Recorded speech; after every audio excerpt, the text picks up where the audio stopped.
सांगलीतली ही special सात्विक veg थाळी बघितल्यावर तुम्हाला पण अंदाज आलाच असेल की आज आपण कुठं आलोय. सांगली हार्बर रोडला आपणा सहकारी बँकेच्या बरोबर अपोजिट साईडला कुबेर चेंबर मध्ये हे दुर्वांकुर डायनिंग नावाचं प्युअर व्हेज साठी हॉटेल आहे.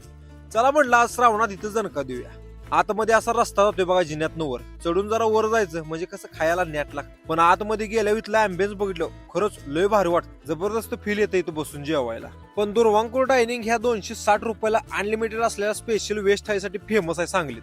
मग मी पण घेतली स्पेशल व्हेज थाळी. त्यात वळीने येतं ही दहीवडा, डाळीची आमटी, वांग्याची भाजी, मटकीची भाजी, कढी, कोशिंबीर, पाटवडी, पापड, चपाती, गरमागरम कांदा भजी, पुलाव राईस, लोणचं, खरडा आणि शेंगदाणा चटणी. आणि ह्या 4 स्वीट पैकी एक कुठलं पण स्वीट ते पण लिमिटेड आहे. बाकी सगळं अनलिमिटेड आहे थाळीमध्ये. आणि भाज्या इथं रोज आलटून पालटून असते. आतापर्यंत सगळ्यात बेस्ट दहीवडा म्हटला तर आज मी इथं खाल्ला. एक नंबरचा क्वालिटी लागते. भाजीची टेस्ट पण करून बघितली वांग्याच्या. भाजीची टेस्ट एकदम घरगुती लेवल.